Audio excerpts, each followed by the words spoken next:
Hello everybody, welcome back to another video. So we have two wide releases last weekend as well as an expanding, and they are the new Disney Pixar animation Onward, and then we have The Way Back, which is a Ben Affleck drama, and expanding in theaters is Emma period, which is based on a Jane Austen novel of the same name without the period, of course.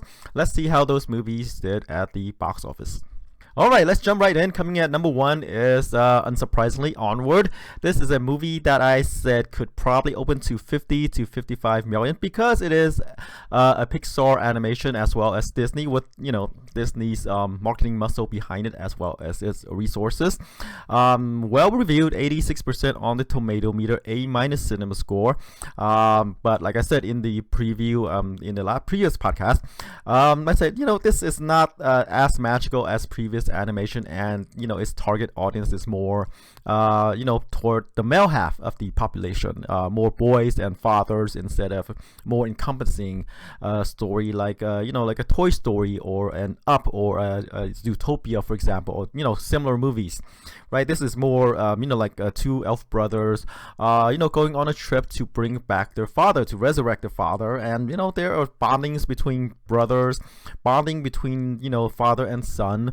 So like I said, it's more targeted toward the one half of the population. Again with these major animation features talented cast, voice cast, Tom Holland, Chris Pratt, Julia Louis-Dreyfus, John Ratzenberger, mainstay of the Pixar movies, right? And Octavia Spencer and Ali Wong and others, among others, right? And this movie opened to 40 million, which is below my 50 to 55 million. When I did the Thursday preview numbers, they said that this movie is tracking to open somewhere in the 40s. But earlier they said they had it in the 50s. So something happened. It could be that the coronavirus scare is finally catching up to the movies in the theaters, right? That might be it, right? So there you go, with the movie targeting just one half of the audience, as well as the coronavirus scare. I mean, that's why the movie is opening lower than my 50 to 55 million projection. I mean, analysts were having it lower in the 40s as well.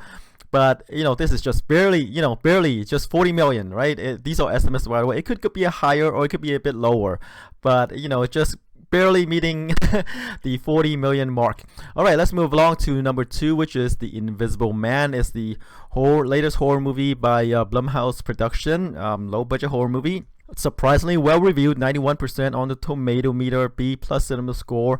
It opened to 29 million, which is actually pretty good, right? So in the second weekend, the movie dropped about 46%, which is pretty low, to pull in about 15.2 million in the second weekend. Again, good staying power. It bodes well. I mean, people were saying this is kind of like this year's Get Out.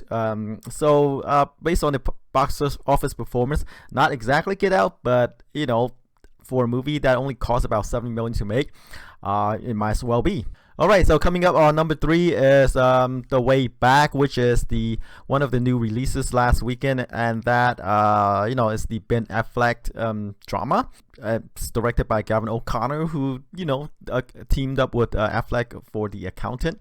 So Affleck stars as a once promising high school basketball star, hit it hard times, battle with the bottle, and he's asked to coach the high school basketball team, at his alma mater, right? Like the title said, right? He finds redemption for himself, and as well as the basketball players that he's tasked to mentor.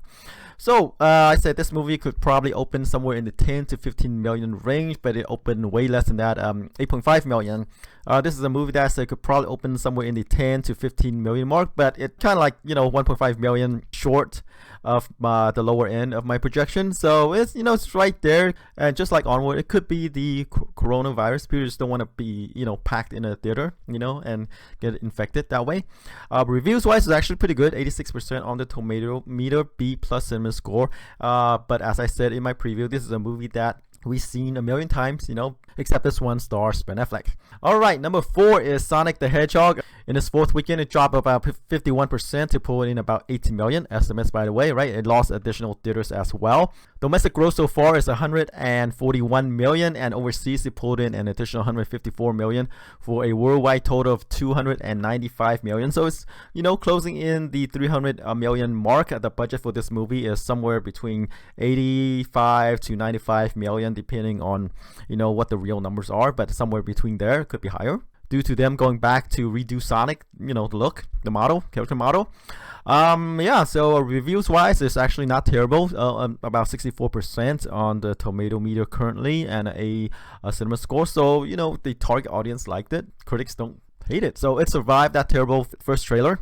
And so it's doing actually pretty good at the box office, surprisingly. Alright, number 5 is The Call of the Wild, starring Harrison Ford, and it's based on a Jack London novel of the same name. Right, in its third weekend, this movie dropped about 48% to pull in 7 million at the box office. The domestic total is about 57.5 million, and overseas it pulled in an additional 41 million for a worldwide total of 99 million. It's probably 100 million already, but this movie is expensive. The budget is about 135 million. So like we say, the general rule of thumb is about double the budget worldwide. So it still has ways to go for this movie to break even, right? And I'm not sure it'll get there, since cities and towns worldwide are closing, due to the coronavirus scare, discouraging people from going to crowded places, locking down people, quarantine. So yeah, it's gonna do a number for this movie, and I'm not sure if this movie will actually be profitable in theatrically. Alright, number 6 is the expanding movie Emma, period. In its third weekend, it pulled in 5 million. Domestic gross is about 7 million. Overseas, it pulled in an additional 14 million for a worldwide total of about 21 million. I think this period piece probably costs around 10 to 15 million or so. Alright, number 7 is Bad Boys for Life, which is Bad Boys 3, right? Let's see, in its 8th weekend, has staying power. It pulled in about 3 million, drop off about 30% from the previous weekend. And let's see, domestic gross so far is 202 million. Overseas, it put in an additional 213 million for a worldwide total of 415 million, which is actually very good. The budget for this movie is about 90 million, so the box office gross is actually very impressive. So, and then moving along with Bad Boys 4. Alright, number 8 is Birds of Prey, which is the spin-off of the Suicide Squad movie, which is focused on Margot Robbie's character, Harley Quinn. Let's see how it did at the box office this weekend. And in its 5th weekend, it dropped about 47% to pull in about 2.2 million in the theaters. And let's see, domestic gross is about 83 million. Overseas, it pulled in an additional 113 million for a worldwide total of 195 million. Budget for this movie is about 85, so it broke even already. But this is a movie that I thought and other people thought would do better, but apparently not. It only opened to 33 million, which is low for a superhero movie, and not comparable to like other characters in the WBDC squad, like Aquaman, open to 68 million, Wonder Woman 103 million, even Joker, it costs about like 40 some million to make, or 50 million to make, right, open to 96 million. So this is the lowest performing superhero movie in the post Zack Snyder era, right? And reviews are not terrible, by the way. Reviews are not terrible. It has an 87% on the tomato meter and a B+ cinema score. So, not terrible, but except for some reason, the audience just didn't turn out for it. I think this, I guess the reason, according to me, it has the same problem that Onward had, is that it's targeted toward the, like the female half of the audience, instead of the, the all-encompassing, like full quadrant, family audience, kids, women, men, etc. Right? This one more targeted toward the female and young audience. Alright, moving along to number 9 is Impractical Jokers, the movie, which is like the big screen adaptation of a TV show. It's pretty much an extended TV episode. And this one, the four main characters in the movie, received 3 tickets from Paula Abdul to attend, one of her parties, and they have to, do a contest to see which of the 3, gets the tickets, right?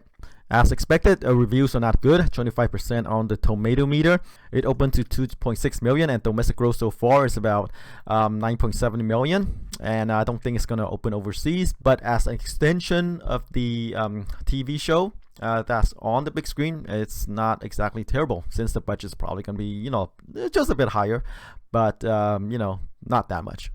Alright, closing out the top 10 is the animation My Hero Academia Heroes Rising, which is based on, like a TV show and a manga. In the second weekend, it pulled in about 1.5 million, and domestic gross so far is 12.7 million. And overseas, it pulled in 17 million for a worldwide total of about 28 million. It still has some life left in theaters, but as you can see, the box office figures are dropping. Alright, so that's it for the box office top 10. Let's move on to the new wide releases this weekend. There is The Hunt, a dark comedy starring Hilary Swank, and I Still Believe, which is based on the true life story of Christian singer Jeremy Camp. And then the biggest movie out of the 3, I believe, is Bloodshot, which is the Sony superhero movie starring Vin Diesel as the title character. Alright, let's start off with The Hunt. Like I said, it stars Hilary Swank and Betty Gilpin. It's a dark comedy about, liberals capturing conservatives and hunt them for sport. Produced by Jason Blum, so you can expect this movie to, like I said, be cheap to make. And the thing you know about Jason Blum movies, is that they're cheap to produce, right? And this movie is scripted by Damien Lindelof and Nick Cruz. So there is some big names attached to this movie, like in front of the camera and behind the scenes, the script, for example, right? This movie was, I think, supposed to be released sometime last year, and they pulled it because of violence, potential violence, bad press, I guess, because of the subject matter. Still, I don't think this movie is going to be that huge, mainly because Hilary Swank is not that big of a draw, and even though it's produced by Jason Blum, it's not going to be a big producer at the box office. But still, right, given that supposedly it's going to be cheap to make, it's going to produce. Right? But we don't know how much, right? So I think this weekend is probably going to pull in somewhere between 1 to 3 million. Mainly because I think the coronavirus scare is finally catching on to the general audience. The market, the stock market is dropping huge, right? Oil future especially. So 1 to 3 million for The Hunt, but who knows if it has legs in theaters or not. We'll have to see. So currently there are no reviews on Rotten Tomatoes, so we'll have to see when more reviews comes in. Alright, up next is I Still Believe. It's released by Lionsgate. Like I said, it's based on the life story of Jeremy Camp. So he's a Christian singer.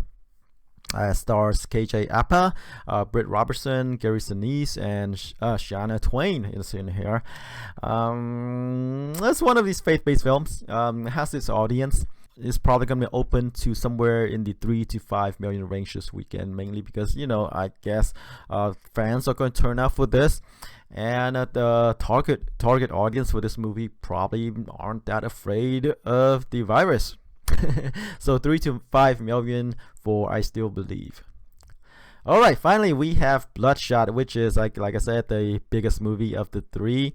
It's probably gonna be the #1 movie unless it bombed bad, of the weekend.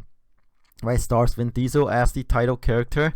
It's based on a comic book character. It's about a guy who's body is embedded with nanobots, and he couldn't be killed. Any injury that he sustained gets repaired by these nanobots, except that he is pretty much a killing machine that's manipulated through his memory to kill his targets. This is pretty much Vin Diesel playing Vin Diesel as in all his movies, right?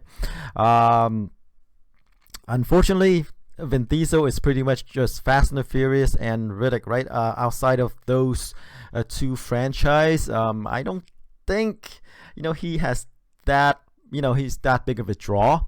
But this Bloodshot is based on a superhero movie. It's a superhero character. But the trailer, I don't have high hopes for this movie. It's not that good. But still, it is something for the teenage boys to watch this weekend, and as such, I think it's probably going to open somewhere in the 25 to 30 million range. All right, so that's it for this week's podcast. Tune in next time. Until then, take care. Bye bye.